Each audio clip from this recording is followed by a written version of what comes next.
Hello friends, तर आज आपण बघणार आहोत दिवाळी स्पेशल नमकीन शंकरपाळ्याची रेसिपी। आणि ही रेसिपी बनवणं अतिशय सोपं आहे। खूप कमी वेळेमध्ये तुम्ही भरपूर साऱ्या तिखट शंकरपाळी बनवून तयार करू शकता। एकदम खुसखुशीत डबल टिबल लेअरवाले एवढे सुंदर असे आपले शंकरपाळे बनवून तयार होतात। आणि रेसिपी खूपच सोपी आहे। आवडल्या चॅनलला सबस्क्राईब करायला विसरू नका। त्यासाठी सगळं आधी एक मोठा बाउल घ्यायचा आहे किंवा मोठी परात घ्यायची आपल्याला। त्यामध्ये आपल्याला पीठ गाळून घ्यायचं आहे। जर तुमच्याकडे आधीच पीठ चाळलेलं असेल तर ठीक आहे, पण माझ्याकडे मी पॉकेटचा घेतला आहे म्हणून मी चाळलेलं नव्हतं, लगेच मी चाळून घेणार आहे सोबतच। तर बघा, एक चाळणी ठेवली आहे बाउलवर आणि त्यामध्ये पीठ गाळून घेणार आहे। तरी ते मी वाटीने पीठ मोजून घेतलं आहे। तुम्ही वाटीने मोजून घ्या किंवा एखाद्या मेजरिंग कपने मोजून घ्या किंवा वाटीने मोजून घेतलं तरी चालेल। तरी ते मी वाटीचा माप घेतलेला आहे, म्हणजे इझिली कोणालाही मोजता येईल। यामध्ये मोजण्यासारखं असं काही नाही आहे। सिंपल पद्धतीने तुम्ही ही रेसिपी बनवू शकता। अगदी सोपी आहे। यामध्ये कोणतं मेजरिंग कपची किंवा कशाचीच गरज नाही। मी फक्त अंदाज सांगितलेला आहे तुम्हाला की 3 वाटीचा अंदाज घेतलेला आहे इथे मी।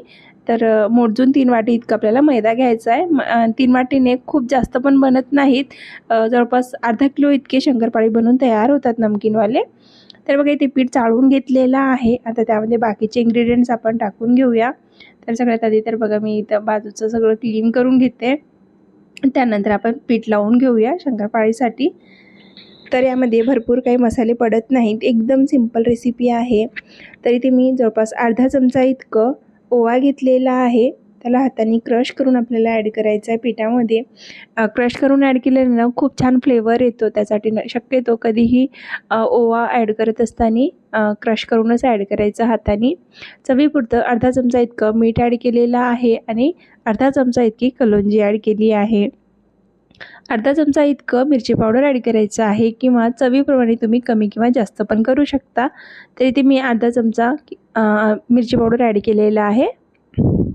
आणि आता 1.5 चमचा इतकं तेल ॲड करून घेत आहे, कारण आपण तिखट शंकरपाळे बनवणार आहोत ना, त्यासाठी शक्यतो तेलच वापरायचं। तेलाने खूप छान खुसखुशीत होतात, खूपच सुंदर असे लेयर्स निघतात आणि खायला पण खूप छान लागतात, म्हणून मी इथे तेलाचा वापर केला आहे। तर तेल ॲड केल्यानंतर हाताने व्यवस्थित आपल्याला पिठाला मिक्स करून घ्यायचं आहे। आधी एकजीव करून घ्यायचं आहे, तेलामध्ये पूर्णपणे या पिठाला बाइंड करून घ्यायचं आहे। त्यानंतर थोडं थोडं पाणी ॲड करायचं आहे आणि घट्टसर आपल्याला इथं पीठ लावून घ्यायचं आहे। जसं आपण पोळीसाठी पीठ लावतो की नाही, तसंच पीठ इथं आपल्याला लावून तयार करून घ्यायचं आहे। तरी ते मी थोडं थोडं पाणी लावून घेतलं आहे आणि व्यवस्थित पीठ इथे मळून घेणार आहे। खूप एकाच वेळेला खूप जास्त पाणी पण टाकायचं नाही, थोडं थोडं करूनच पाणी टाकायचं आणि आपल्याला पीठ लावून घ्यायचं। एकदम सॉफ्ट पीठ लावायचं नाही, थोडंसं पोळीसारखंच पीठ लावायचं। पोळीपेक्षा थोडंसं हार्ड पीठ लावायचं, म्हणजे आपल्या शंकरपाळी खूपच छान खुसखुशीत होतात। एकदम नरम पीठ झाला की आपल्या शंकरपाळी खुसखुशीत होत नाही, नरम पडतात। त्यासाठी शक्यतो पीठ पण थोडंसं कडकच लावायचं। तर बघा, इथे मी पीठ लावून घेतलेलं आहे। व्यवस्थित पीठ चुरून घ्यायचं आपल्याला आणि इथे पूर्णपणे आपला पीठ लावून तयार झालेला आहे। लगेच आपण बनवून घेणार आहोत शंकरपाळी। 1-2 मिनिटांसाठी रेस्टवर ठेवायचं, खूप जास्त वेळसुद्धा रेस्टवर ठेवायची गरज नाही आहे। तुम्ही पीठ लावून घेतल्याबरोबर सुद्धा बनवू शकता। तर बघा, इथे मी 2 मिनिटांसाठी थोडंसं बाजूला ठेवून घेतलं होतं आणि आता आपलं पीठ तयार झालेलं आहे। थोडंसं सॉफ्ट करून घेते आधी, त्यानंतर त्याला आपल्याला कट लावून घ्यायचं आहे। आपल्याला जेवढ्या पोर्शनमध्ये कट लावायचा आहे किंवा जेवढे शंकरपाळे बनवायचे आहेत, तेवढं आपल्याला इथं कट लावून घ्यायचं आहे। तर इथे मी 4 कट लावणार आहे। सगळ्यात आधी तर आपल्याला असं व्यवस्थित त्याला रोल करून घ्यायचं आहे आणि इव्हनमध्ये आता आपल्याला कट लावायचं आहे। आता याला एकदम सिंपल आहे, काही यामध्ये अवघड काही नाही आहे। तर बघा, अशा प्रकारे एकदम एका साईजचे गोळे आपल्याला तयार करून घ्यायचे आहेत। थोडेसे जे मोठे आणि छोटे झाले होते ना, त्यांना मी बाइंड करून बघा अशा प्रकारे जॉईन करणार आहे आणि त्याचा एक पेढा तयार करणार आहे। बाकीचे इव्हनमध्ये सगळे कट करून घेतले आहेत आणि आता यांना पेढा तयार करून घेऊया। छान आपण एकसारखे पेढे इथे तयार करून घेणार आहोत। तर अशा प्रकारे आपल्याला इथे सगळे पेढे इथे तयार करून घ्यायचे आहेत। पेढा व्यवस्थित सॉफ्ट करून घ्यायचा आहे। तर पहिला पेढा बनून तयार झाला आहे, बाकीचे सगळे पेढे आपण असेच तयार करून घेऊया। काही नाही, व्यवस्थित त्याला हातावर घ्यायचं आहे, राऊंडमध्ये फिरवून सॉफ्ट करून घ्यायचं आहे। तर सगळे पेढे तयार झाले आहेत। आता लगेच आपण पोळी लाटून घेऊया। तर इथे मी डबल पेड्याचा वापर करणार आहे. जशी आपण चपाती लाटतो की नाही, तशीच आपण तेलाची चपाती करतो ना 2 पेढे घेऊन, तशीच आपल्याला इथं चपाती लाटून घ्यायची आहे. तर बघा मी इथे 2 पेढे घेतलेले आहेत. थोडंसं सुक्कं पीठ लावलेलं आहे आणि आता छान पातळ अशी आपल्याला पोळी लाटून घ्यायची आहे इव्हनमध्ये. तर इथे मी पहिली पोळी लाटून घेते बघा, इव्हनमध्ये लाटायची आहे. आणि मैद्याचं पीठ ना खूप सॉफ्ट असतो, खूप जास्त काही चिकटत नाही. त्यासाठी शक्यतो पीठ थोडंसं कमी वापरायचं, एकदम जास्त पीठ वापरायचं नाही पोळी लाटत असताना. तर बघा इथे मी पहिली पोळी लाटून घेतलेली आहे, छान अशी पातळ पोळी. खूप जास्त जाडही नाही आणि खूप जास्त पातळही नाही, अशी पोळी आपल्याला इथे लाटून घ्यायची आहे एकदम मीडियममध्ये. तर एक पोळी लाटून झाली आहे. आता मी तुम्हाला कट करून दाखवते बघा, कशाप्रकारे आपल्याला एकदम काजूसारखे नमकीन कसे बनवायचे ते बघूया. तर एक झाकण घेतलेलं आहे आपल्या घरी, जे औषधाची झाकण असते की नाही, तो मी झाकण घेतलेला आहे आणि त्याच्याने काजूच्या आकाराचे आपल्याला कट करून घ्यायचे आहे. एकदम सिंपल आहे, फक्त पहिलीवाली आपली जे शंकरपाळी आहे ना, ते खराब होतात, पण बाकीचे सगळे इव्हनमध्ये एकसारखे बनवून तयार होतात. आणि ही रेसिपी ना खूपच सोपी आहे, किंवा काजू बिस्किट बनवणं खूप सोपं आहे म्हटलं तरी चालेल. तर बघा अशा प्रकारे मी एवढे काढून घेतले आहे, तुम्हाला दाखवलं आहे एवढं काढून.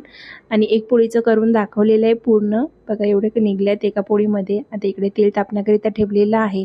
तेल पण एकदम जास्त गरम करायचं नाही, हलकं कोमट तेल ठेवायचं आहे. आधी एक टाकून बघायचं, तेलाला व्यवस्थित बबल्स आले की त्यानंतर बाकीचे टाकून घ्यायचे आहेत. तर तेलाला छान बबल्स आले होते आणि त्यानंतर मी एक एक करून बाकीचे सगळे टाकून घेतलेत. तुम्हाला वाटत असेल की हे सगळे चिकटणार, पण तेलात टाकल्यानंतर सगळे मोकळे होतात, अजिबात चिटकत वगैरे नाही. कारण हा मैद्याचा प्रकार आहे, मैद्याला जास्त वेळ चिटकत वगैरे नाही. तेलात टाकल्यावर व्यवस्थित सुटतात ते. तर बघा अशा प्रकारे टाकून घ्यायचे तेलामध्ये आणि कमी गॅसवर आपल्याला छान कुरकुरे होईपर्यंत बिस्किट तळून घ्यायचे आहेत. तर तुम्ही याला खारे बिस्किट म्हणू शकता, किंवा तुम्ही याला नमकीन शंकरपाळी म्हणू शकता, किंवा तुम्ही याला काजू बिस्किट म्हणतात ना, तेही म्हणू शकता. एवढे छान लागतात ना चवीला, खूपच मस्त, एकदम कुरकुरे, खुसखुशीत, चहासोबत वगैरे तर खूप छान लागतात. पण आज आपण दिवाळीच्या फराळासाठी बनवत आहोत. तर बघा इथे मी कमी गॅसवर पूर्णपणे तळून घेणार आहे. जोपर्यंत छान असा लाल कलर येत नाही त्याला, तोपर्यंत तळून घ्यायचा आहे कमी गॅसवर. जोपर्यंत आपली शंकरपाळी तळून होते, तोपर्यंत आपण दुसऱ्या पेढ्यासुद्धा आहे ना, तो पण लाटून घेऊया. तर दोन्ही पेढे इथे मी जॉईन करून घेतलेले आहे. आता वरून थोडंसं सुक्कं पीठ लावायचं आहे आणि ही सुद्धा पोळी आपल्याला इथे लाटून घ्यायची आहे. असेच करून आपल्याला सगळ्या शंकरपाळी बनवून घ्यायच्या आहेत एक एक करून. तर इथे मी सध्या तुम्हाला कमी क्वांटिटीमध्ये दाखवलेलं आहे. कितीही क्वांटिटीमध्ये बनवा तुम्ही, बनवायला खूप इझी आहे, कारण कट करायला खूप जास्त वेळ लागत नाही. एकजण कट करून देणारा आणि एकजण तळणारं जर राहिलं ना, तर मग जास्त वेळ लागणारच नाही. तुम्ही कितीही प्रमाणामध्ये हे बनवू शकता. तर इथे मी दुसरी पोळीसुद्धा लाटून घेणार आहे. तर आपली इथे दुसरी पोळीसुद्धा लाटून तयार झालेली आहे. जोपर्यंत शंकरपाळी तिकडे तळून तयार होते पहिली बॅच, तोपर्यंत आपण हे सुद्धा कट करून घेऊया, म्हणजे आपल्याला पटकन तळायला सोपं जाईल.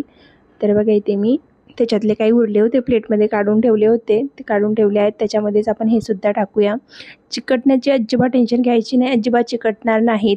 तर हे बाकीचे मी कट करून घेते. तोपर्यंत आपले शंकरपाळी तळून तयार झाले आहेत, ते आपण काढून घेऊया आधी, त्यानंतर बाकीचे सुद्धा ॲड करून घेऊया.